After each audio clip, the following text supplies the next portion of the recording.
Okay, well, I hope that Sarah's able to join us today, and I'll just go ahead and begin. So welcome everyone. My name is Abby Rotholz, and I'm an advisor at the Accessible Education Center, and I'm just delighted to be a moderator today for this panel.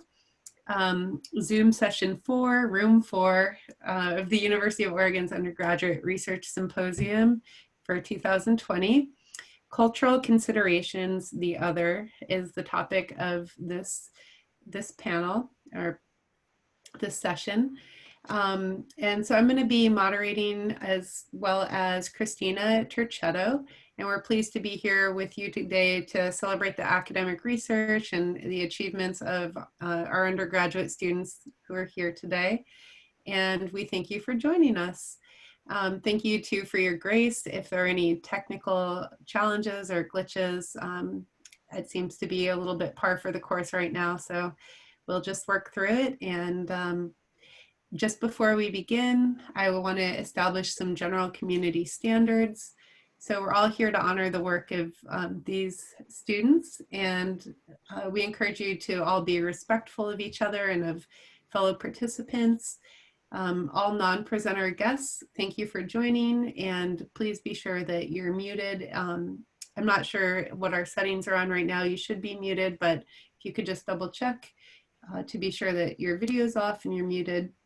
And all presenters, same, please remain muted unless you're presenting or responding to questions during the Q&A. Q&A will happen at the end of the session once all presenters have gone. And if you have questions, you may submit those during the chat, but please don't write too many other things in there so that we can really focus on the questions that people want to ask. And then Christina will be able to mute and unmute people too if we decide to do an audio version, just based on capacity for what makes the most sense for asking questions. So I'll be keeping time, and presenters, we've discussed having some heads up when we're at the 10-minute mark or 12-minute mark. And so I'll give you a brief time check, and that will indicate that it's time to begin wrapping up your presentation, and questions and answers again at the end of all the presentations. So with that, okay, thank you, Christina. Thanks for the clarification there. With that, let's begin. Now, I'll introduce our first panelist, Miriam Thielman, who is a Spanish and Religious Studies major. And the topic of this research is "You Shall Not Oppress a Resident Alien, the Conception of Immigrants in the Hebrew Bible." Okay, so thank you so much for that introduction, Abby. I'm going to go ahead and share my screen with you all because I've prepared a PowerPoint. Alrighty, and can you all see that? Yeah? All right. Okay, so as Abby mentioned, I'm a religious studies major, and for my thesis for the Department of Religious Studies, I decided that what I wanted to investigate is the conception of immigrants in the Hebrew Bible. And I did this with the guidance and the support and mentorship of Professor Deborah Green of the Department of Religious Studies. I don't think that Professor Green was able to make it today, but I just want to acknowledge her because I couldn't have done this project without her support. And before I get into the details of my research, it's important that I define some terms. So firstly, the word immigrant doesn't actually appear in the Hebrew Bible. The word that's used instead is ger, G-E-R, which in Hebrew means resident alien. Now, in the modern discourse about immigrants, we don't use the term resident alien because it's politically incorrect. It's dehumanizing if you call somebody an alien. But because this is the term that occurs in the Hebrew Bible, and because it has a different connotation in the Hebrew Bible, this is the term that I'll be using when I'm talking about immigrants in the biblical context. What's also important to note is that the Hebrew Bible is a composite narrative. So this means that it's a collection of stories and laws that were written by different individuals with different political and religious agendas over an extended period of time. And so as a result, it contains different perspectives, some of which are contradictory. So basically this means that there's no single ethical position on the treatment of immigrants within the Hebrew Bible, because some of the perspectives inside the Bible contradict each other. That being said, there is a significant theme of welcoming, caring for, and protecting resident aliens that runs throughout the text in different forms. And this is what I hope to demonstrate today through this presentation. So in the interest of time, I won't be able to address all the points that I made in my thesis, but I'll limit myself to the most important ones. To begin with, I'd like to take a look at how the ger, or the resident alien, appears in the Torah. Now, for those of you who are unfamiliar with the Torah is the 5 books of Jewish law that dictate the way that people should live their lives. And there are multiple laws within the Torah that establish protections for resident aliens, usually in conjunction with widows and orphans. So I'm not going to go into every single law in the Torah that establishes these protections, but what I'd like to do today is explicate a particular passage from Exodus that I think is a good example of this theme of protecting resident aliens. So the passage is on this slide, and I'll just read it aloud. You shall not wrong or oppress a resident alien, for you are aliens in the land of Egypt. You shall not abuse any widow or orphan. If you do abuse them when they cry out to me, I will surely heed their cry. My wrath will burn, and I will kill you with the sword, and your wives shall become widows and your children orphans. All right, so I'm just going to go through this sentence by sentence and unpack it because there's actually a lot here. Let's look at the first sentence. You shall not wrong or oppress a resident alien, for you were aliens in the land of Egypt. Okay, so this sentence is referring to the Israelites' ancestral experience of slavery in Egypt. What happened was the Israelites migrated to Egypt to escape a famine, and they settled down there and they stayed there for several generations and became more numerous. Pharaoh, the Egyptian leader, noticed that they were growing in number, and he started to get nervous because he thought that they were going to revolt against him. So what he decided to do is he decided to slaughter all of the little boys who were born to the Israelites, and he decided to enslave them. This slavery went on for some time until finally God took notice of the Israelites' plight, and he remembered the covenant, which is the agreement that he had made with the Israelites' ancestors, and God decided that he was going to free them from slavery in Egypt. So what he did is he fought on the Israelites' behalf against Egypt, and he led them out of Egypt and into Canaan, into the promised land, where they were allowed to settle down and create fulfilled lives for themselves. What's interesting is that even when the Israelites settled in Canaan, they never considered themselves to be natives of the land. So if you look down on the slide, you can see there's a passage from Leviticus, which says, "The land shall not be sold in perpetuity, for the land is mine. With me, you are but aliens and tenants." And this verse is basically God reminding the Israelites that they are guests on the land, and they're only allowed to stay there because he lets them. So in sum, this motif of going through an exodus and being enslaved in Egypt, and also this national self-conception of being resident aliens within their own homeland, all of these are themes that recur in the Torah and are used as motivations and also as reminders to the Israelites not to enact the same kind of oppression that they suffered under Pharaoh on resident aliens within their own community. All right, so let's take a look at the second sentence. You shall not abuse any widow or orphan. Okay, so at first glance, it's not clear how widows and orphans are related to resident aliens. In the ancient Near East, widows and orphans were very vulnerable individuals because they lacked any male kin, like a husband or a father, to protect them. This was a really patriarchal and tribal society, and so people depended for safety on the relationship they had with an extended male kinship network. But widows and orphans didn't have this kinship network, and so as a result, they were more vulnerable not only to poverty, because they didn't have a clear way to support themselves, but they were also more vulnerable to exploitation, because if somebody saw that they didn't have a protector, then somebody could take advantage of this and they could abuse them. So this is why we see throughout ancient Near Eastern societies that there are laws that specify that widows and orphans should be protected, and usually their protection is ensured by a king. What's unique about the Hebrew Bible is that the Hebrew Bible includes resident aliens in these protections. And this is because the writers of the Bible recognize that resident aliens also don't have an extended kinship network to protect them. And so this is why widows, orphans, and resident aliens are usually mentioned together in the Hebrew Bible with regard to the laws that extend protection to these groups. And finally, let's take a look at the third sentence. If you do abuse them, when they cry out to me, I will surely heed their cry.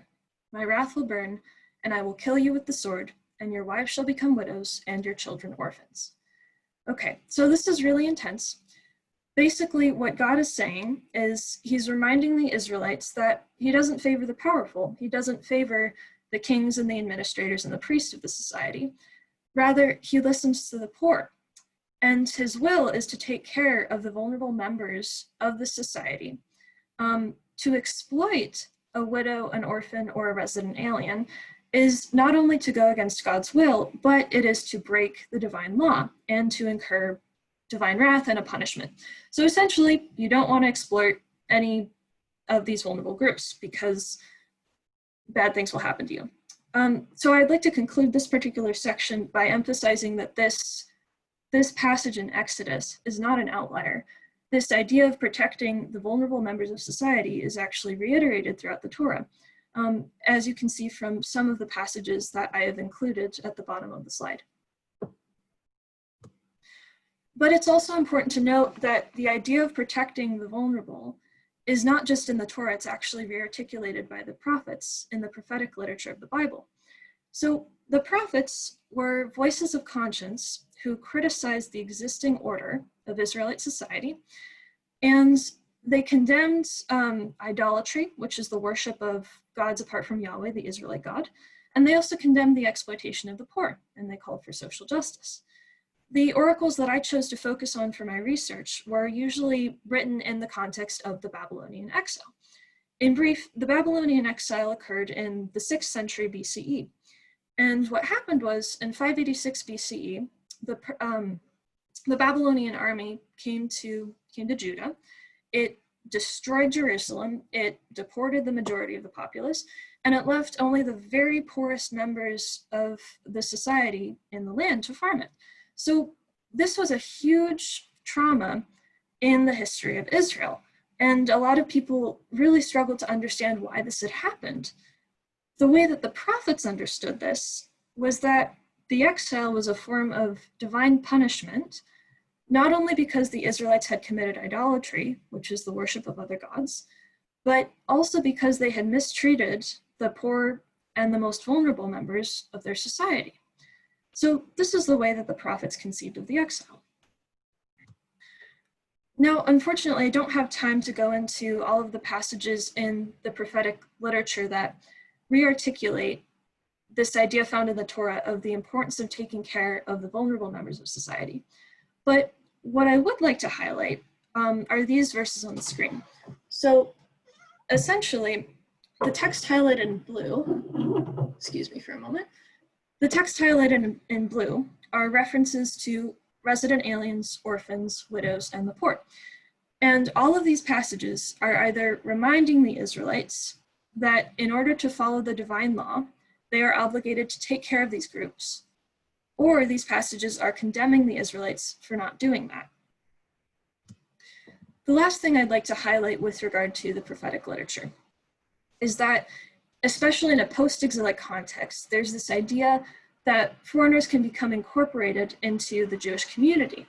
And this is a real departure from kind of earlier ideas in the Bible that are a much more kind of punitive us versus them sense of what a community can be. So I'm just going to read a short passage from Isaiah that illustrates this more inclusive mentality. Do not let the foreigner join to the Lord say, the Lord will surely separate me from his people. The foreigners who join themselves to the Lord, I will bring to my holy mountain and make them joyful in my house of prayer. Their burnt offerings and their sacrifices will be accepted on my altar, for my house shall be called a house of prayer for all peoples. Thus says the Lord God, who gathers the outcasts of Israel, I will gather others to them besides those already gathered. Okay, so basically what Isaiah is saying is that it doesn't matter if somebody is ethnically non-Jewish. What matters is that they worship Yahweh, the Israelite God. And so in that sense, he articulates a much more open-minded, inclusive idea of what a community can be. And this idea is articulated throughout Isaiah and also in some of the other prophetic literature. So just to conclude, I want to be really clear that I'm not advocating for an implementation of religious laws in society. This was an academic project. I think that it's really wonderful and important that we have a civil secular government and that there is a separation between religion and politics. But what I want to recognize is that religion is often a very powerful influence on the political actions that people take. And my hope in doing this research was to, number one, illustrate that there are biblical imperatives and a very strong theme of welcoming, caring for, and protecting resident aliens in society. And in highlighting this, I hope to ask people of faith who might be influenced in voting a certain way by their religion to consider whether supporting the current administration, which has propagated a lot of policies that cause a lot of preventable suffering and even death for migrants who come to the US, whether support for that administration is actually in accord with the biblical imperatives that I've just outlined in this presentation. So with that in mind, thank you so much for listening and thank you for your time. Thank you so much, Miriam. That was amazing. It's really important given everything going on in the world to be having these conversations. And I look forward to having robust, time for question and answer regarding your presentation later. Okay, next on our list is Kelsey, an English and creative writing major. And Laurel will be discussing a project called A Lost Whisper, Recovering Vanessa Howard. Laurel, the floor is yours.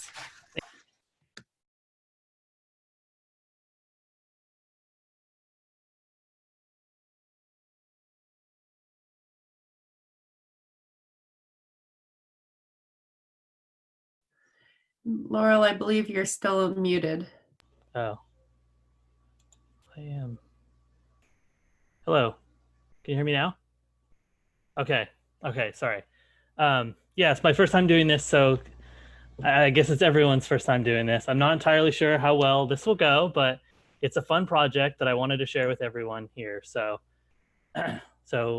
my project, Lost Whisper, Recovering Vanessa Howard. So my task was simple. I wanted to find a copy of a poetry collection by June Jordan, edited by June Jordan and Terry Bush. I was going to research the children who published in the Voice of the Children.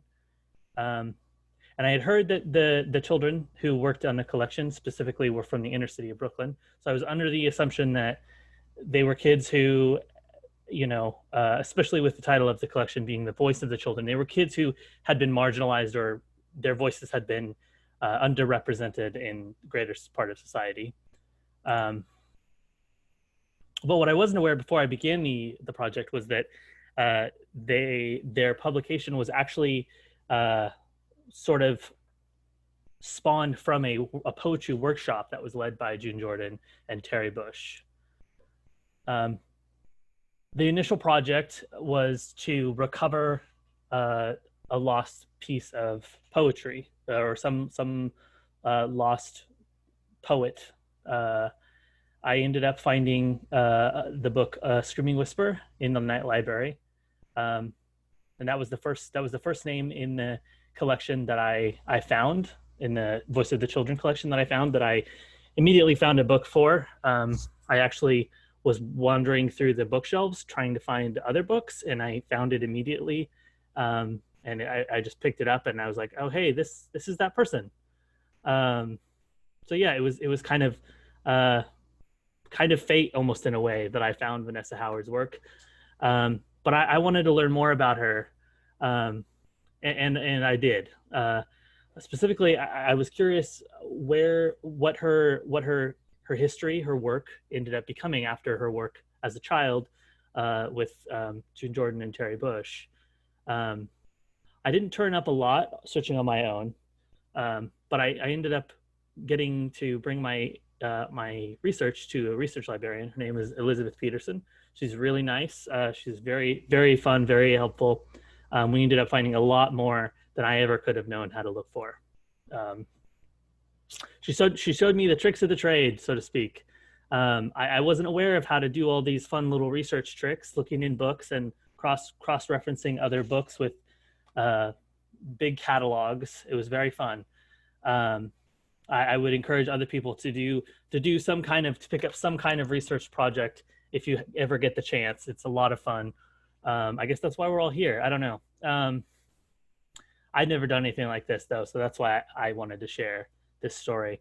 But we found a lot of stuff. We found that a couple of collections that Howard had published in, as well as she wrote a couple of short stories in other collections. So poetry was the main focus, but we did find some short story works that she did. It was a thrilling experience, like I said. We did find there was a review of her book, A Screaming Whisper, published August 1973 in the San Francisco Sun-Reporter. This is the review. I'm going to go ahead and just read it really quickly. In A Screaming Whisper, the first collection of her works, Miss Howard writes with irony and anger about America's treatment of Black people, with fervor about those she loves, and with compassion for the destitute. Her poems are full of insightful and observant detail, and their impact will be felt by the reader for a long time to come. Excuse me. So Vanessa Howard's work was pretty captivating to me. I read through her her collection, A Screaming Whisper.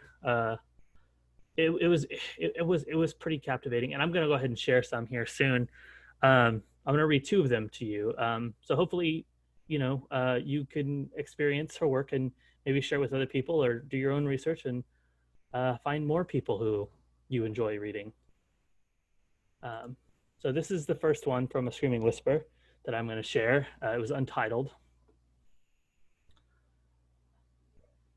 I am frightened that the flame of hate will burn me, will scorch my pride, scar my heart. It will burn and I cannot put it out. I cannot call the fire department and they cannot put out the fire within my soul.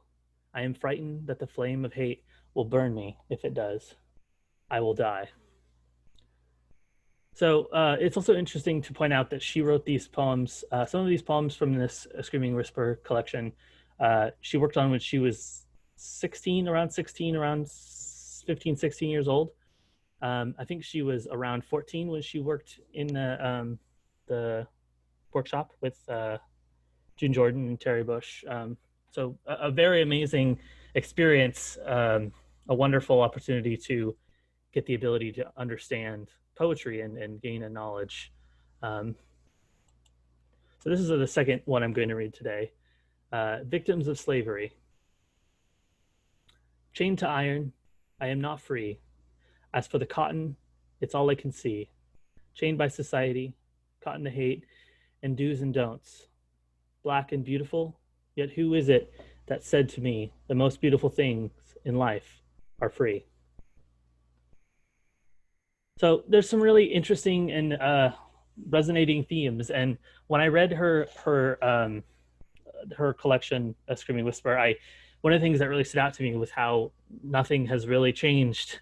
How all of the things that she talks about in her poetry in The Screaming Whisper and in The Voice of the Children, a lot of her thoughts and feelings could be, carried over to current times. There's a lot to be said about where we are today, but I feel like it would be amiss to say that we've made enough progress. But I did receive my copy of the anthology, The Voice of the Children.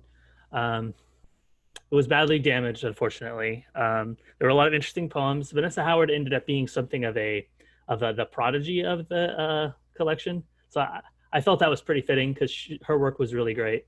But the book was certainly a rare find. So So I just wanted to also share just a couple of the photos of the kids from the forward of the book, of the afterwards, I should say, just maybe to inspire some interest in searching for these artifacts. I wish I had taken more photos of the adventure of uncovering all of this stuff, but. So this is Vanessa Howard here in the top. And there's just some more photos.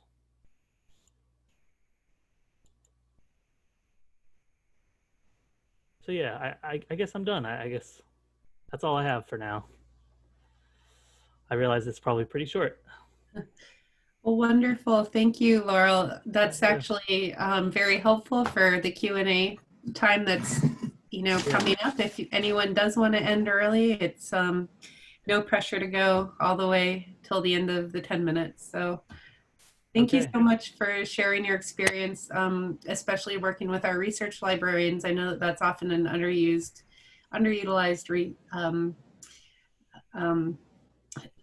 area of our campus facilities. So yeah, thank you. Yeah. Okay, so I'm going to get this timer ready to go again and introduce our next presenter here. So Kezia Setyawan, a journalism major, is going to speak on the topic of Dimana, Disini, the effects of migration and political strife on the Chinese Indonesian family, name, and identity. The floor is yours. Hi, thank you. I will screen share because, wait, give me a second. I'll screen share because I made a website for this, so.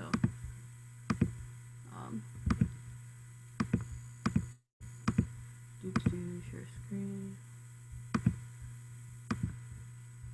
Can everyone see that?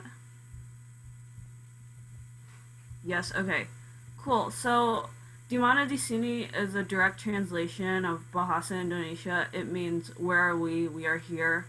And then also in a sense of like there's no explicit reference to pronouns in the language, so it could easily be retranslated to where are you? You are here, or where am I? We are here. So I think there's like a multiplicity of being, and then I decided to interview a lot of different family members and community members about their experiences growing up Chinese Indonesia, both in Indonesia and within the diaspora. I think it's really important that, like, I'm currently in Eugene, so it's important for me to acknowledge that we're currently on Kalpia Ilihi land, and my own background as someone in the diaspora to know where homelands are is really important.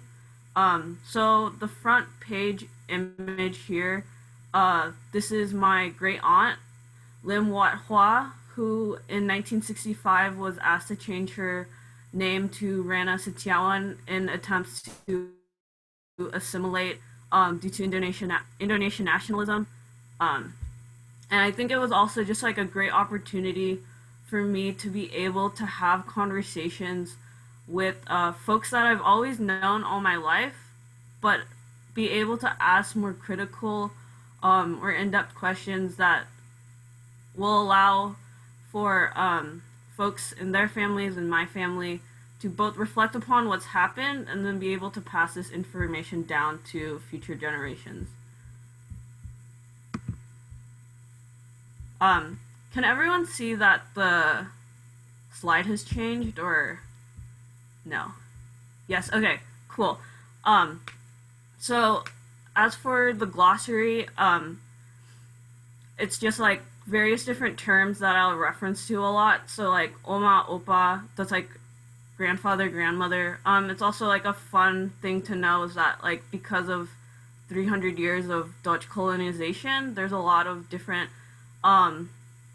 lingua that's been put into Indonesian. So it's just interesting to see like those effects of colonialization as well as migration pivot into how people communicate with one another.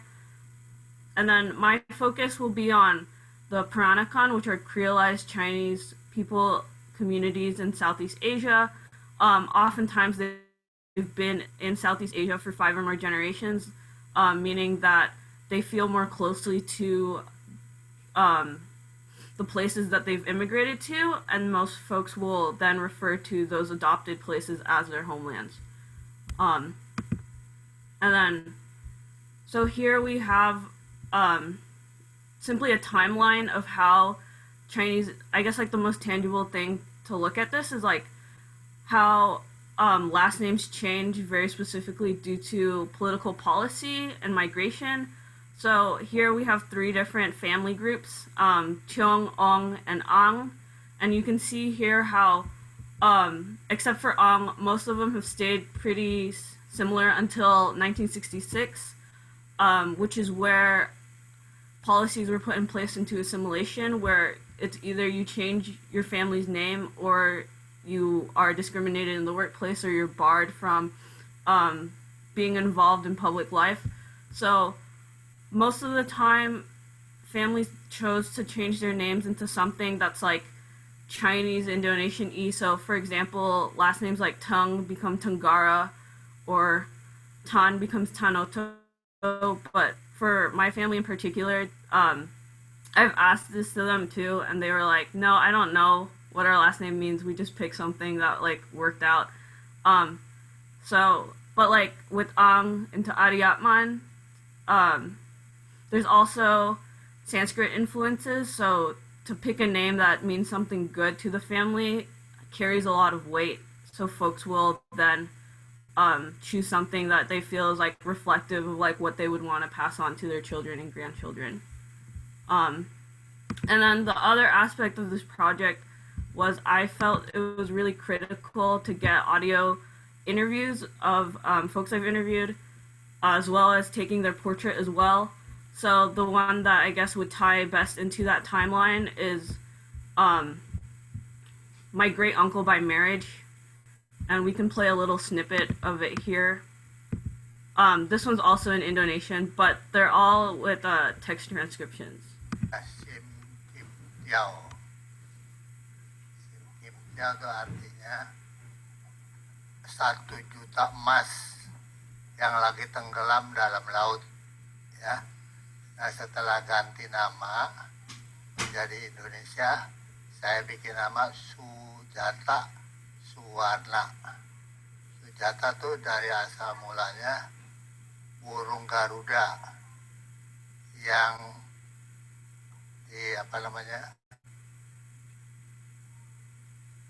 yang disukai oleh Rama. Jatayu namanya. Dari Jatayu tuh saya ambil jatanya. Jadi Sujata tuh senjata. Senjata, lalu Suwarnanya diambil dari bahasa Sanskerta yang artinya emas. Jadi kalau kita kesimpulannya, Sujata Suwarna itu senjata yang dari emas. Sujata yang bagus yang dari emas. So he briefly breaks down because of the fact that he was born in the generation where he could pick his own new Indonesian.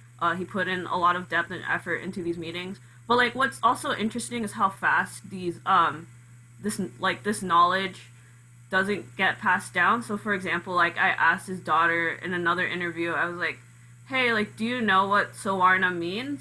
And she was like, no, I don't. So I think like being able to archive this and also being able to have them explain in their own words is really critical to ensure that this knowledge gets passed down through generations, as well as being reflective of the history that's happened during this time. So that's like an example here. And then I also made a gallery as well that expands upon just like tying in different relationships to one another. The one that I'll show you all is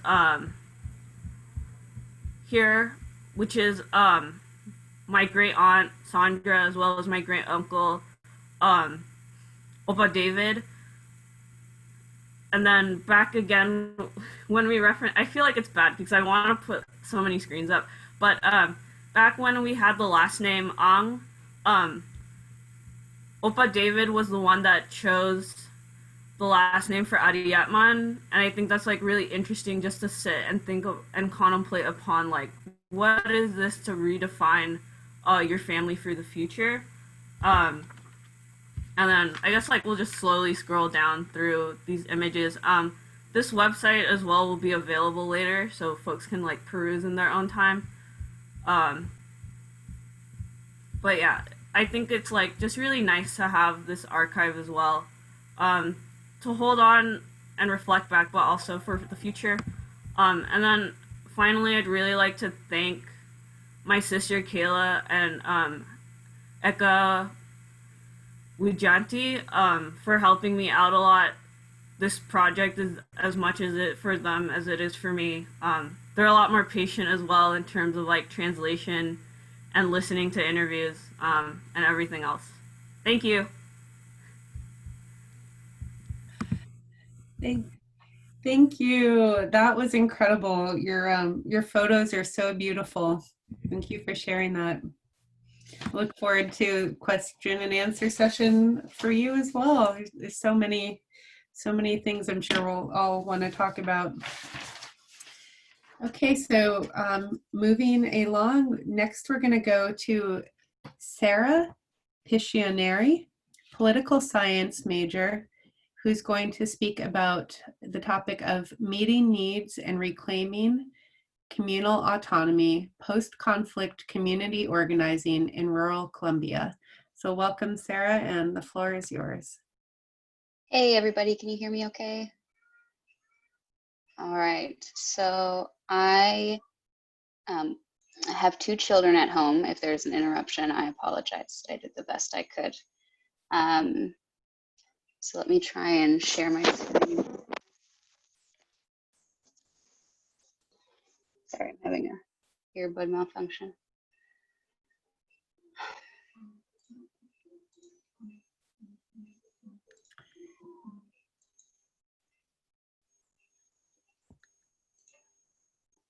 Okay, can you see that okay? All right, so this presentation details community organizing practices that work to rebuild a social framework devastated by armed conflict in Caño Verugita, a rural village in the Montes de Maria region of northwestern Colombia. Through an exploratory analysis of this particular community's post-conflict experience, and by looking more broadly at the rural reform efforts by governmental bodies and non-governmental organizations, this presentation highlights the local organizing efforts of Colombian communities to reclaim their communal dignity and assert their territorial autonomy. So I'm going to go ahead and give you guys a brief historical context. I apologize, the slideshow is in Spanish. So in 2016, the Colombian government and the FARC-EP, stands for Revolutionary Armed Forces of Colombia, the People's Army. So this was a communist-based revolutionary group. Signed a monumental peace treaty after 50 years of armed conflict. The FARC were to demobilize and disarm, and in exchange, the state was to guarantee their security and provide direct opportunity to participate politically in Congress. And at the top of the negotiations list, implement rural reform. Why rural reform? The original founders of the FARC were campesinos, small farmers and land workers in rural Colombia. They mobilized officially on July 4th in 1964 to fight for land redistribution to the poor and against land grabbing by multinational corporations. 52 years later, after decades of entrenched internal warfare between Las Guerrillas, los paramilitares, and the state, land reform remained the epicenter of negotiations for the FARC in the peace treaty. Though the FARC's declared political goal was on behalf of themselves, the campesinos, no group was more gravely affected than the innocent campesino communities. Rural, particularly mountainous Colombia, was ground zero for the conflict. Rural communities saw the most gruesome of massacres and assassinations. Las Guerrillas, los paramilitares, and the state claimed the lives of over 170,000 Colombians, bloodshed forcing over 7 million rural Colombians to flee their homes. Now, 3 years after the signing of the peace treaty, these communities have largely returned to their homeland. But to what? How are these communities working to mend their torn social fabric and assert ownership over their ever-contested lands?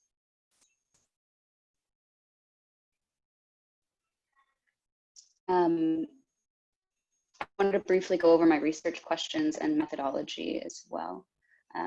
So in June and July of 2019, 3 years after the signing of the peace treaty, I spent 4 weeks in the major port city of Cartagena, Colombia, studying the peace building process.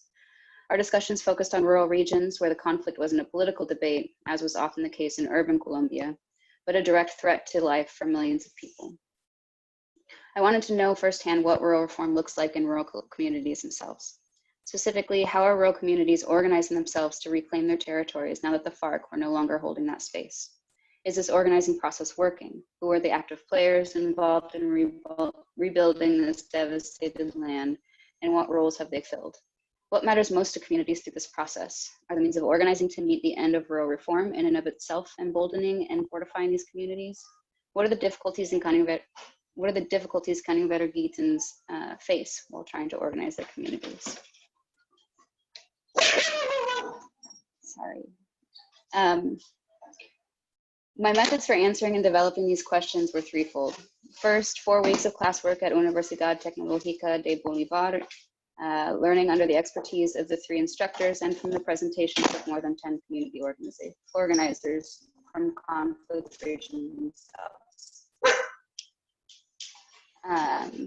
This provided me with context to better understand the dynamic complexities of the conflict. To pursue my research, I spent 10 days living in the community in Canning-Verugita, a small village in the Montes de Maria subregion of the Caribbean.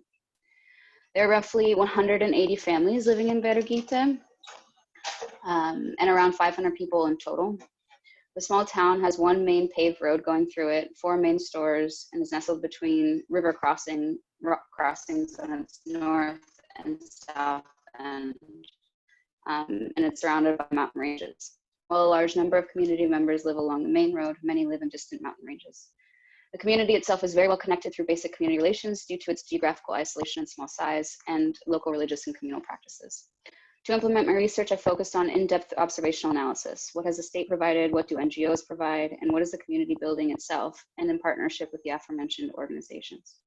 I then conducted informal fragmented interviews. These interviews I considered informal and fragmented due to the nature of the research and my limitations in discussing it, namely those limitations being language barriers. I have some Spanish understanding, but dialects are very different in mountainous areas. And my time was obviously limited to 10 days. In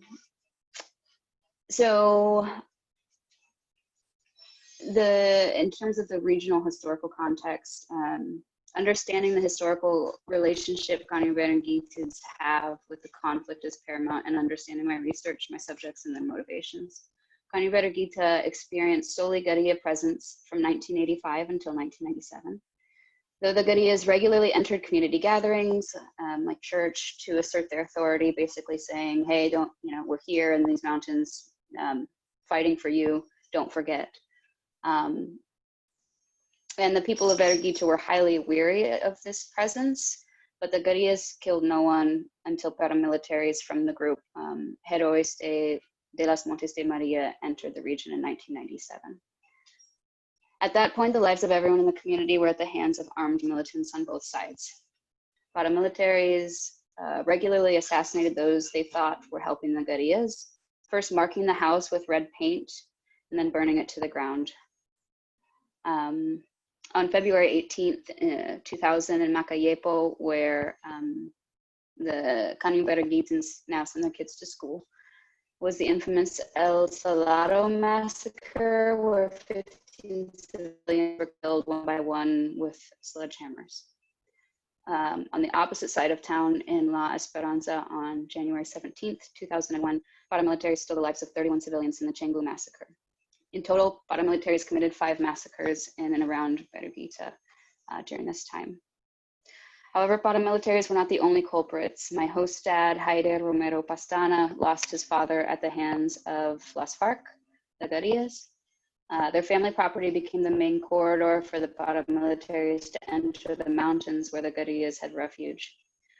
Jair made clear this takeover was entirely against his father's will, but his property was the access point nevertheless, and he didn't have the power to stop them.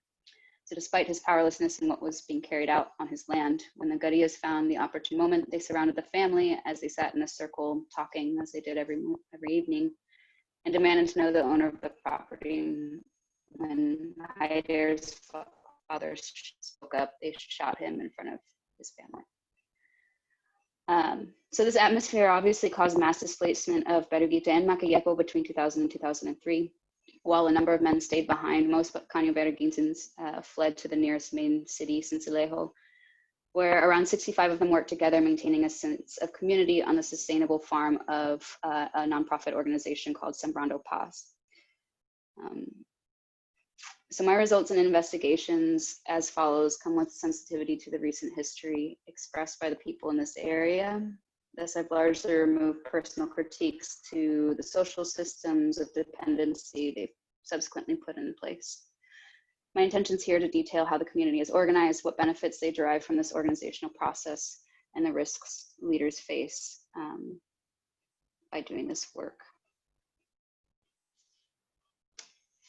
Oh, I'm so sorry.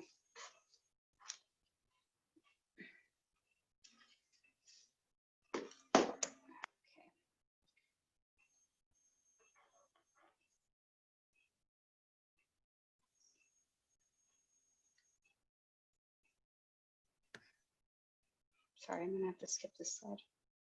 And Yes. Apologize for interrupting. Just wanted to give you a time check that you're almost at the 10-minute mark as well. Thank you. And we have 12, right? Okay. So with the help of Sembrando Paz, Canyo Berugita Consejo Comunitario was founded and recognized by the state in 2013. This group functions as the administrative body for the community with the explicit goal of liberating their community. They have 6 elected leaders and around 350 members, and that's about 80% of the population. Leaders are elected every year by its members, and decisions are made on a consensus basis. All the leaders are men of varying ages who fill the role of a president, a historical memory keeper, a cultural coordinator, a community events planner, and a community connector who establishes and maintains relationships with the municipality, victims, the governor, and representatives of regional Consejo Assembly. The Consejo organizes weekly soccer and softball games, which were super fun to participate in, to build up bonds in the community and maintain an active, positive atmosphere. There are larger political and social goals, establishing health centers and improving their education system. But their primary, most accentuated motivation is establishing a collective land title. Despite the individual property titles held by various community members, the group overwhelmingly agrees the establishment of a shared land title is imperative to their goal of liberating their community, specifically calling out land grabbing practices of multinational corporations in rural Colombian areas. The Consejo, they said, was their method of preventing this from happening. Can you go out your door? Not come in this room, please. The second formal organization in the community was the youth group. Led by 8 young women and 7 young men, the group's primary goal is protecting the community by protecting the natural environment. To meet this end, they maintain a small nursery of edible and medicinal plants, which they then plant in areas the group decides need more flora or when the neighbors request it. They make and post environmentally positive signs throughout the community, are working on a trash cleanup project, and are in the process of creating a vigilante group aimed at addressing local infringements on their national resources, such as cutting down trees that are near waterways or irresponsible dumping practices. Like the Consejo, they too work with an assembly in the region called HOPAZ. HOPAZ's primary goal is to create an alternative to mandatory military service, which is required for people in Colombia if they don't go to school, so mostly low-income people. Instead, so they want to create an alternative to this service, instead creating an environmental protection service where young rural Colombian men fulfill their service requirements by protecting the natural environment their families depend on. This is actually really kind of taking off, which is exciting. When asked about the relationship between the environment and peace, the youth respond that the environment is peace. And lastly, beyond formal methods of community organizing, Canyo Berugita displayed informal methods as well. For example, after the displacement, families whose houses were left intact which were few, supported those who needed to rebuild by sheltering them and helping them through the reconstruction process. The community created 5 communal wells to ensure everyone had access to fresh water. The family structure itself is a representation of informal community structures, living communally with multi-generationally and meeting needs through shared workload and responsibility. One of the most impressive forms of informal organizing resulted in a bus service taking kids from Berugita to Macayepo. Their kids were being targeted by micro narco trafficking in Macayepo, and their call to the principal to get a bus went unanswered. In response, 6 heads of the households, 2 women and 4 men, decided to organize a school stoppage in response to their unmet needs. An ex-alumni caught wind of what the families were planning, and using the network of youth groups, organized a mass demonstration in the street outside of the school. The family organizers showed up and roped off the door of the school, and together with the demonstration successfully kept the school empty for 3 days. After 2 days of negotiations with the first Secretary of Education of the municipality, and then the Secretary of the department, so that's, municipality is like the city, the department is like the county. They were promised a bus after the students returned from break a month later, the first day back at school. The bus, as you can see in that picture, was there to meet their kids. I suppose I should probably close. I'm assuming that's what's next. So in conclusion, my results are incomplete. They require a lot more research into land titles. I'm sorry, I'm very distracted right now. Can you guys please leave this room? Thank you.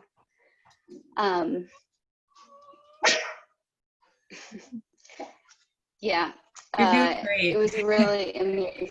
Thanks. It was a great experience. It's interesting. I guess one takeaway or one conclusion I can bring to this conversation is the difference in the debate. So in urban centers, in academic centers, it's a political conversation and a political debate. But when you get to the space where that political debate is actually been carried out physically, there's no politics involved. All folks want is peace and autonomy over their lands, and they're working to do that. Thank you so much, Sarah. Thank you. That was a really wonderful conclusion to wrap that all up. I look forward to hearing more during question and answer. Thank you. And don't worry about it with the background sounds. This is what it's all about, right? We're in unique circumstances, and it's all good. It's definitely what it's all about now. Thank you all. Yeah, and so next we have Sawyer Alcazar-Hagen, a product design major, who is going to speak about a project titled Overcoming the Crux, Adaptive Rock Climbing Product Development. So Sawyer, take it away.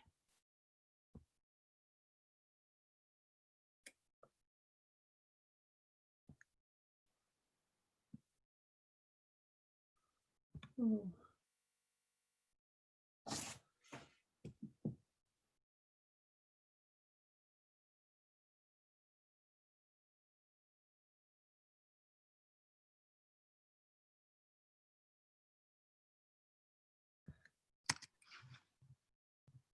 Hi there. I got cut out for a minute, but I hope you're able to, everything's working okay. No, my mouse has disappeared. Oh gosh. Well, take your time. Okay, sorry about that, guys. Okay, let's try it one more time here. Not now. Sorry. You know, we're gonna have to make that thing work.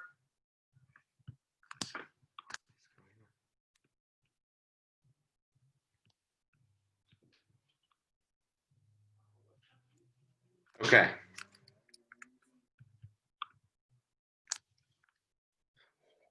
What screen can you guys see? I have 2 monitors. The one of your face. It's just my big face. Yes. Okay, thank you. Okay, hi, I'm Sawyer.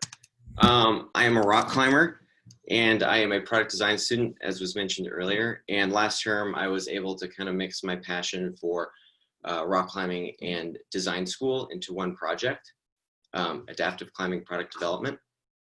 I worked side by side with a guy named Kevin Cardoza, who's an adaptive athlete in Portland, Oregon, where I am currently. He is a transhumeral amputee rock climber. So his left arm is amputated halfway through the humerus. I spent a bunch of time with Kevin Cardoza, like documenting, interviewing, and observing him climb to facilitate the research process. And I made a small video to kind of explain who he is and how he climbs. And so this will just kind of give you some background information on him. So, who are you? Introduce yourself. Your fans. To my fans, I'm Kevin Cardoza. I'm an adaptive athlete. One of the sports that I participate or enjoy doing is climbing. Yes, I do a lot of very dynamic moves when I'm climbing.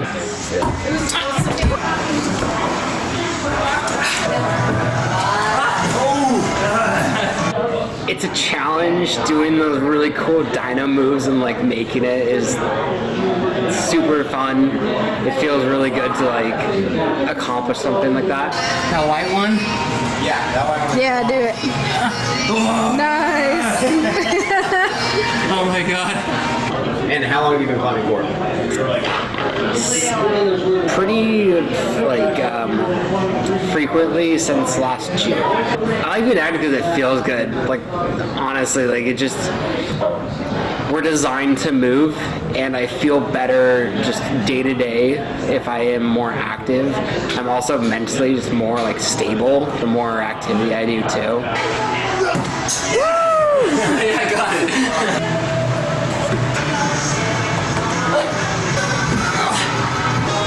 This is the worst part, is trusting this thing to come back. Right? So I'm an adaptive one-arm climber and have really learned to have a lot of fun with that. So that's Kevin. He's a really awesome dude to work with and hang out with in general. To give you guys some more background information on what kind of climbing he does, he primarily focuses on top rope gym climbing. So what that consists of is a preset rope system and anchor. So as you ascend the wall, that rope is fed through that anchor system and down to the belayer below, which manages that rope with a belay device. And which is, as the climber ascends, rope is produced called slack. And once the climber reaches the top, they are lowered. And my project focused specifically on the belay side of rock climbing and not the act of rock climbing. And to give you guys some more information and help you visualize what I was solving for, here's another video that kind of explains how someone belays. PBUS stands for pull, break, under, slide. When used correctly, this method allows you to pull slack out of the system while staying prepared to catch an unexpected fall. One hand should be on the climber's side of the rope. This is called the guide hand. And your dominant hand should be on the break side. This is called the break hand.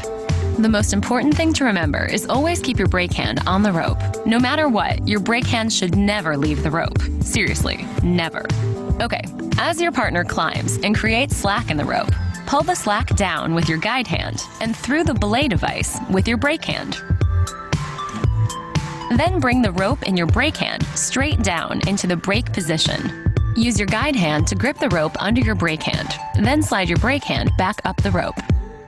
Keep your hand at least 6 inches away from the belay device so that if the climber falls, your hand doesn't get sucked into the device and make you drop the rope. Then return your guide hand to the climber's side. Repeat as necessary. Pull, break, under, slide. So that's the basic act of belaying with 2 arms. Kevin obviously is in a different situation where he has to adapt to the situation in order to belay correctly by keeping consistent contact with the rope. So Kevin, he uses his right foot in replacement for his left arm. So this was the first step of kind of observing Kevin and finding problem areas that I could solve for and design for. And so I observed him multiple times, interviewed him multiple times, and these were categories that I had identified through interviewing him. And these were, within these categories, there were certain aspects that the needs were not met. So I began to draw to flush out these ideas and get a better understanding of what I might be able to implement in order to solve for these problems that Kevin is having. And through review and feedback from professors, classmates, and professionals in Portland, Oregon, they thought that focusing on safety and belay was going to be the most impactful. So based off the research, I identified my first problem area, which was stepping on the rope. By stepping on the rope, you're introducing abrasion, which will contribute to faster wear and tear on the rope, leading to a shorter overall lifespan of the rope. This is an issue due to that, as well as a lot of gear in the rock climbing community is shared. You don't want to be stepping on your partner's rope when you're out rock climbing, due to the fact that they cost very much. Problem area number 2 through observation was lowering. You clean your lens. All right, Laurie. Oh, don't get your finger cut. All right, JK, now we're lowering again. So there's an inadequate amount of lowering control. His thumb operates the lever. Your left hand, if you're a 2-armed user, you're going to use your left hand to operate that lever, and you have much more control than Kevin does with just his thumb. The rope is behind and on top of the belay device in this picture, and it should be below and underneath in order to provide sufficient braking methods in case of emergency. So, kind of leaving research and going into prototyping phase, I identified the 2 main problem areas, and I identified a problem statement that I could solve for specifically. And that is rock climbing belay style and equipment is designed for 2-armed users and can pose challenges and a lack of control for a safe belay for 1-armed users. So from here, I started to test on myself Kevin's belay style by belaying a milk jug outside my house. And from there, I started to better understand what Kevin might need, and I got zip ties in a sailing cleat, which manages rope on a sailboat, and I began to attach it to myself in various parts of my harness to temporarily fix the rope to my body instead of stepping on the rope. So I was trying to solve for this, the abrasion issue. And then problem area number 2 was the lowering. So I needed to somehow figure out how to keep my hand below the device so the rope's in good brake position and give myself better control over the lever. And so this is what was a preliminary test to see what I could possibly do. So I began to flesh out and 3D model and come up with some augmentations of these devices. For example, on the left, you can see the sailing cleat, the lobes are rotated inward to prevent the rope from leaving with any vertical or horizontal rotational movement. And then on the right, I am looking at adding a new point of leverage on the lever arm on the gree-gree, which is the belay device that Kevin uses while he's lowering somebody. So I 3D printed and prototyped this idea. It worked not incredibly well due to the fact that the point of leverage was too close to the point of rotation. And then moving forward, I also prototyped the cleat, which worked, which was really cool for a first prototype for that to work. But there was still too much vertical rotation. So the rope would still slide out. It wouldn't leave, but it would slide. So I have feedback through Kevin and a couple more, a little more ideation on my part. I presented and made a functioning prototype called the PPR cleat. And just to remind you, Kevin is technically the guy in the green pants dealing with the rope. Okay, so he's pulling it through. And what this device allows is it has these directional lobes that are spring-loaded. So you can pull the rope through this device in that particular direction, or you can pull it out in that particular direction. But due to the fact that they're spring-loaded and the lobe's center is offset, any upward motion will stop the rope. It will prevent it from moving. In case of an emergency, right? If the rope were to slide through the belay device and get caught. So Kevin can pull and place and repeat this action continuously while the climber ascends. A pretty simple construction. It might not look that way to some, but pretty, yeah, just a straightforward, simple construction. There is a jog in the hip mount, and what that does is it allows for that cleat mechanism to rest directly below the harness. And one issue I was dealing with prior was the rotation, the vertical rotation when the upward movement took place. So by putting it directly below the harness, it centers that rope on the harness and prevents it from rotating as much. It still rotates, but not nearly as much. And the assembly of the cleat itself, it's spring-loaded, so I wanted to explain that. So those springs pop in, and these caps have little annular snap fits you can push down on and rotate. And then once you rotate it, it loads those springs. So you have consistent inward rotational movement. And then the overhanging lobe and the directional teeth obviously prevent the rope from moving in the unwanted direction or popping out of the device. So here, this will kind of explain how these teeth are designed. So this is the downward motion the rope would move. So the teeth allow the rope to move through smoothly due to their direction. But as soon as any movement is projected upwards, it sucks the rope down further into the cleat and binds more. So you have a dual functionality of one device. I apologize for interrupting. I wasn't sure if you saw my 10-minute checkout a little bit ago. Shoot. I will. Okay, thank you. Sorry. So as you can see, it's demonstrating it at work here. And then I did the Grigori lowering mod, which allows Kevin to press down on the spring-loaded mechanism that can release the lever with quite a bit adequate control. It's comprised of 5 parts, pretty straightforward manufacturing and assembly. It snaps onto the Grigori here. It's attached with industrial grade shrink wrap. If you drill into a Grigori, any belay device, you're compromising the testing that's gone into it prior to manufacturing. So therefore, you're not supposed to use this device after you do this. So by using what I have used, which is the industrial grade shrink wrap, it doesn't compromise the structure of the Grigori at all. So this apparatus can work for Kevin anytime.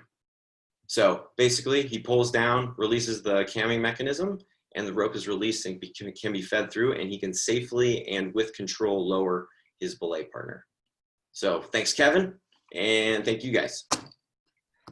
Awesome. Thanks so much. Yeah. Okay, and so our last participant is going to be Alexis Garcia from Art History and Cultural Anthropology. And Alexis is going to speak on the topic of silent slaves, reconstructing slave perspectives on the grave stele of Hegeso. So hopefully I pronounced those words correctly. And Alexis, the floor is yours. Awesome. Don't worry. Greek is really hard. I'm not sure if I'm pronouncing it correctly either. So no worries. Yeah. So for my project, I'm looking at a 5th century Athenian grave stele. And so when the grave stele of Hegeso was first excavated in 1870, it launched a really rich scholarly career that focused on elite iconography, gender, and status in classical Athens. So the stele itself dates to 400 BCE, and it's a Pentelic marble funerary monument that depicts 2 women in a very common mistress and maid scene. In actuality, the terminology is kind of misleading. The maids on nearly all of these grave stelae are actually enslaved. And while the majority of scholarship tends to ignore this and focuses on the elite figure.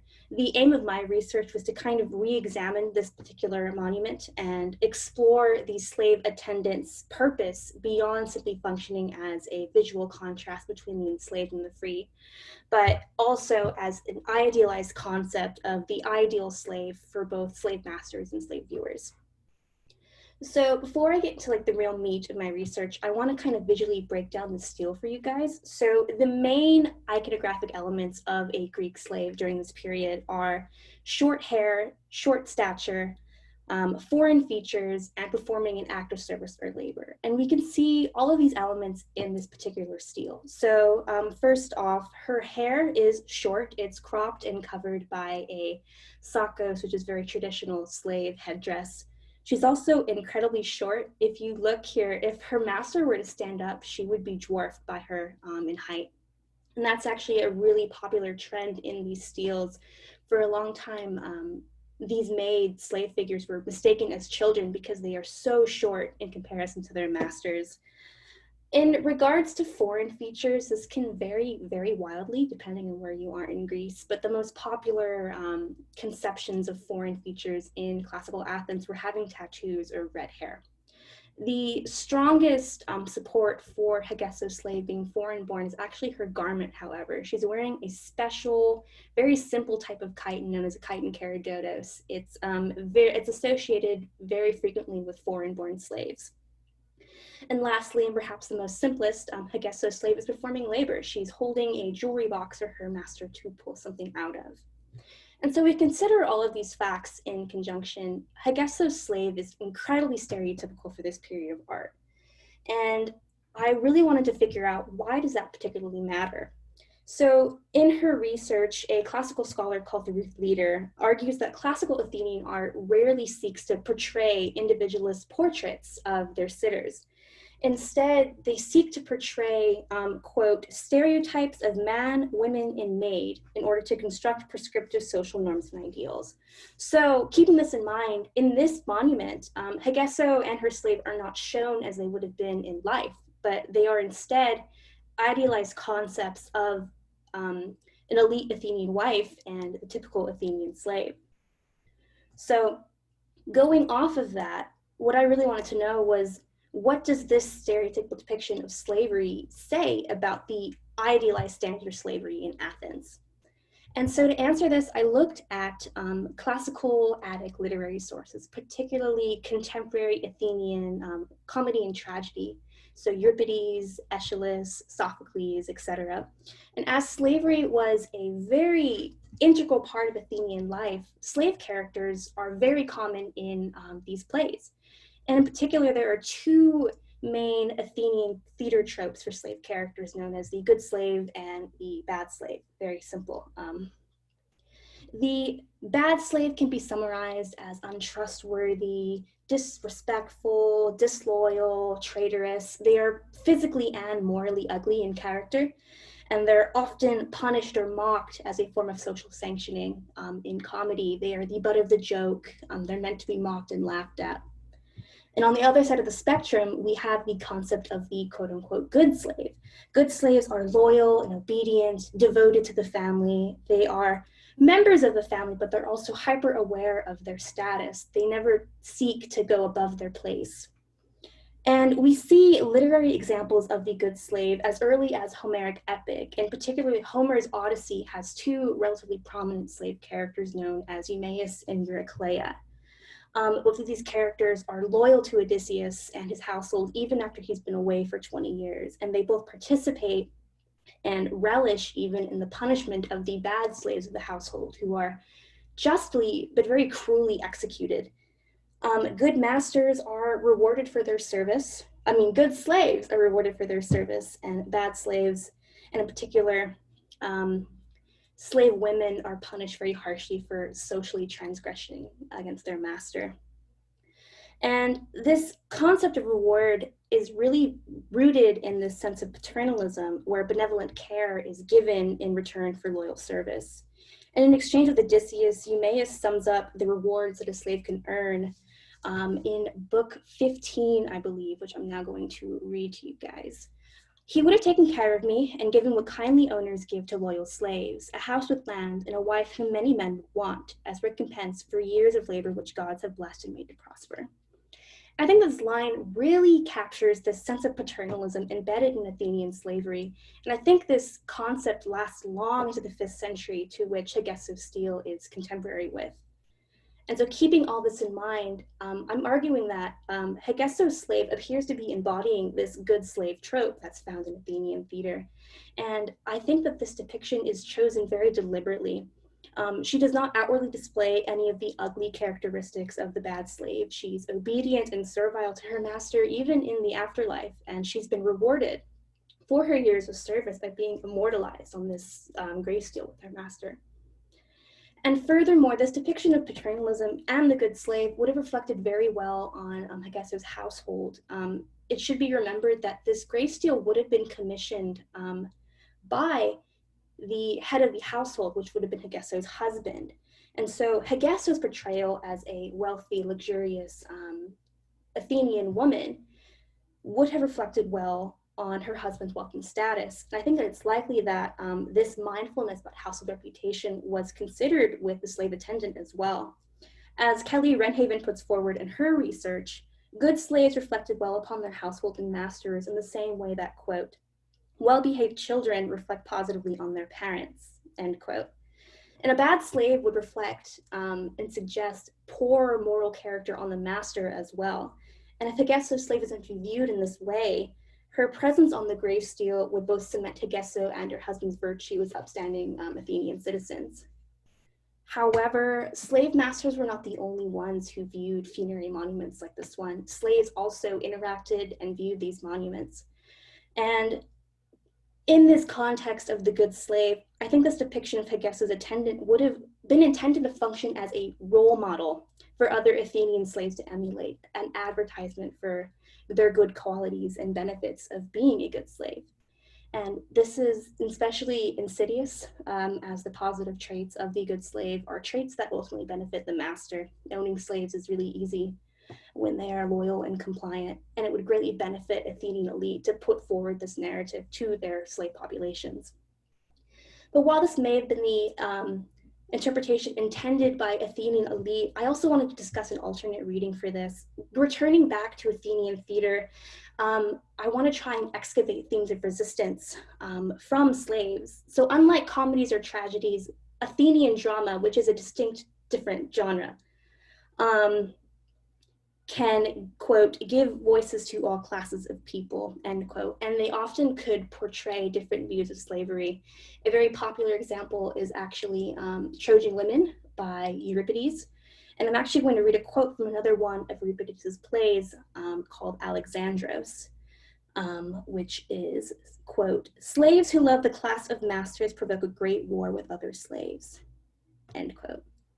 And while we should remember that Athenian playwrights would have been slave owners as well, I think this line puts forward a really interesting potential interpretation that is unfortunately not really backed up by any material, historical, or literary evidence.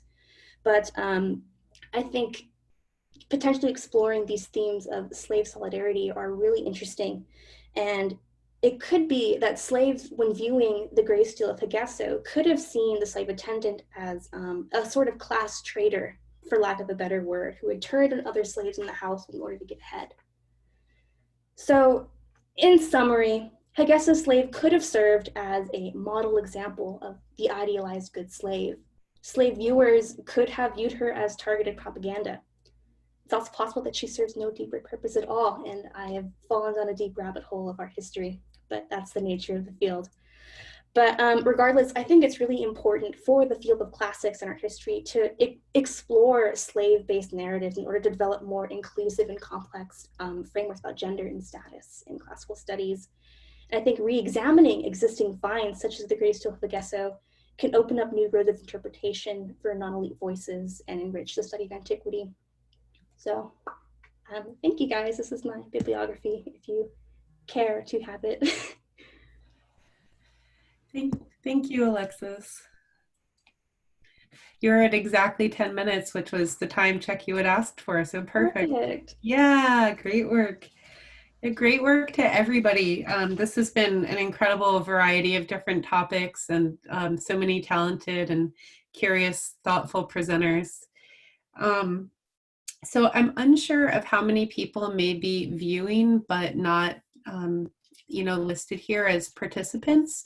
So I'm wondering, Christina, if you want to talk about, or if you want to let me know maybe how many people are there, and we can talk about if it makes sense for people to put questions in the chat, or if it's easier just to unmute ourselves with the 9 minutes we have remaining in this segment. Because if there's not that many people, it might make sense for us to just be able to unmute ourselves. It might be a little quicker.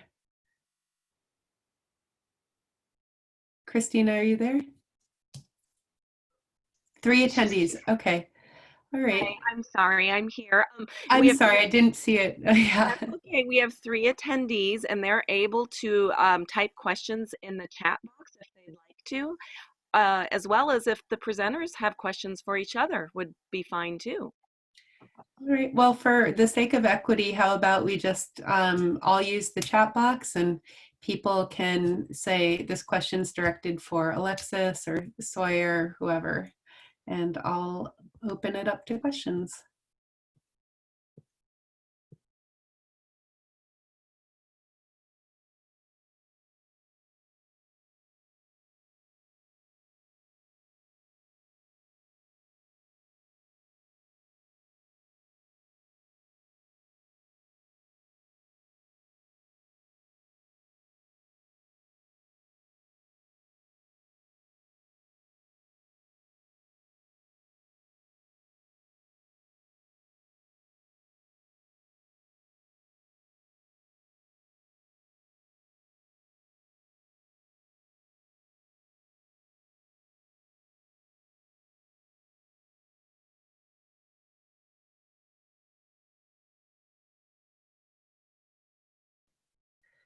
So Kezia, I think there's a question there for you. It says, what personal feelings did digging into your family history bring up for you? Yeah, I think it's really interesting, especially since like I'm US born and US educated, in a sense of like trying to get that just general contextual and foundational knowledge that I feel other people have that isn't accessible to me was really interesting. I think it was also interesting trying to navigate through I guess like just different cultural barriers. Like if I was interviewing people in Indonesian, I can sound a bit more abrasive than I would be if I wasn't. Yeah, I think, yeah, it was just really interesting, just like approaching like communication barrier, cultural barriers, and just like trying to get up to speed in terms of like historical context.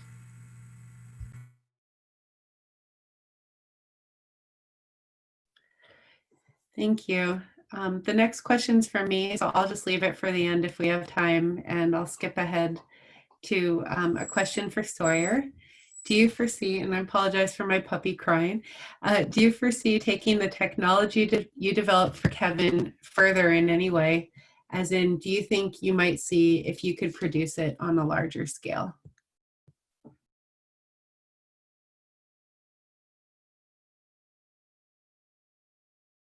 To be honest, producing at a larger scale, no, but due to the fact that it needs more product development at this point, that was the first functioning prototype that I really put together. And there's a lot of issues still with it. And if anything, it would be the last product that I showed, the Grigori attachment. That definitely is the simplest and most straightforward in manufacturing. And the product that I developed that I feel like has the most capability to make a difference in this area, more than the PPR cleat. But yeah, did that answer the question?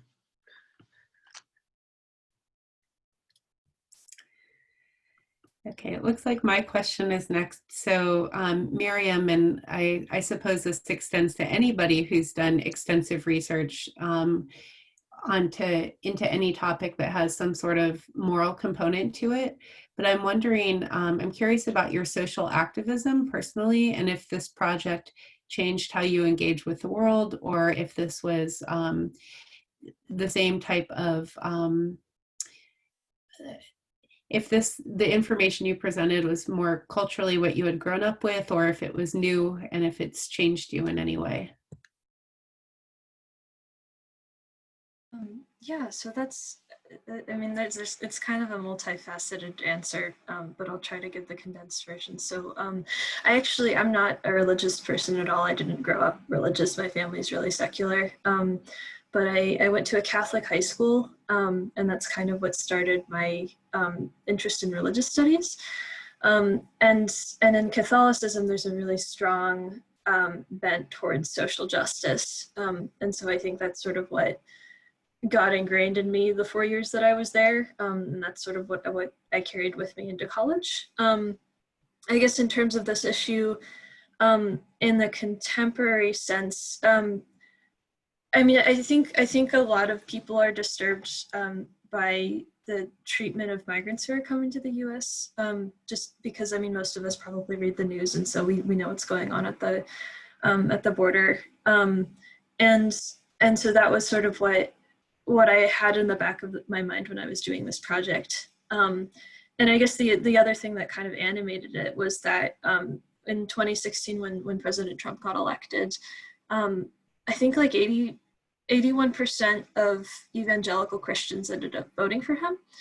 And that's according to the Pew Research Center. So that was really interesting to me because just from what I'd learned going to a Catholic school and also what I've learned in religious studies, Christianity has always been associated with compassion and with social justice. And it seems like, that doesn't make sense why somebody would vote for a president that promotes policies that really hurt people. And so that's partially why I wanted to do this project, was just to understand that better. Thank you so much. Appreciate your thoughtful response there. Okay, so it looks like we have one more question for Kezia, and Sarah is also interested in responding to my prompt. And I think let's do those two and then we'll wrap it up today, okay? So Kezia, from Sawyer, tell me more about your photography. How did you structure your interviews? Yeah, so I did interviews in the US, Singapore, and Indonesia, and then to achieve visual consistency, I brought a single stand light kit everywhere. And then what I would do is I would scout the location, set up my light kit, and then take their photo. I would do the interview first just to build repertoire with folks. But yeah, for visual consistency, I did do the light kit, and then I shot at eye level, so it's like directly at the person. I thought that was really important to communicate.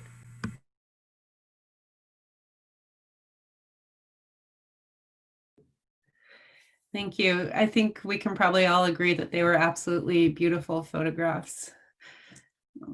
And Sarah, please, would love to hear your response to my prompt as well as a final question.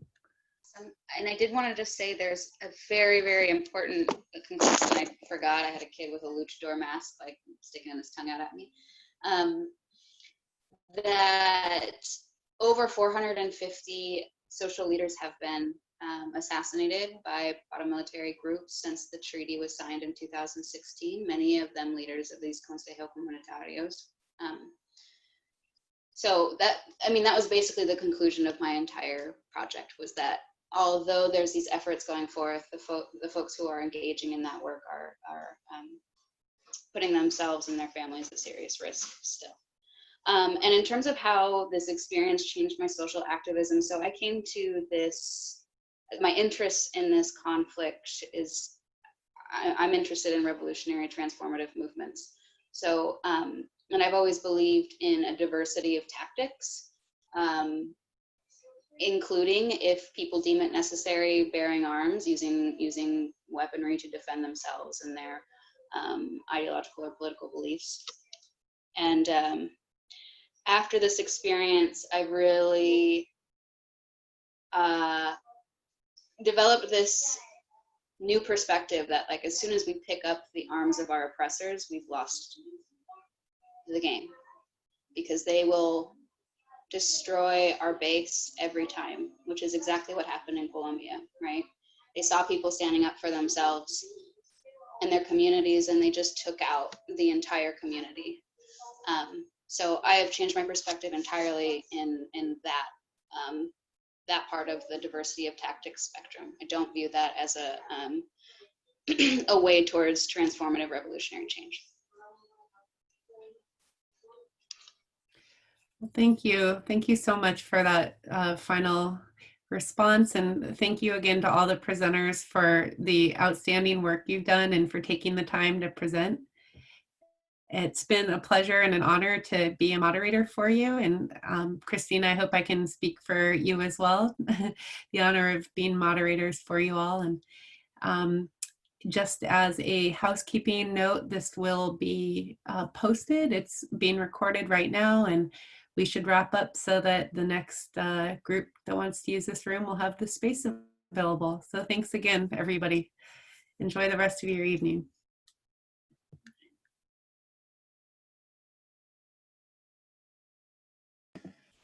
Thank you.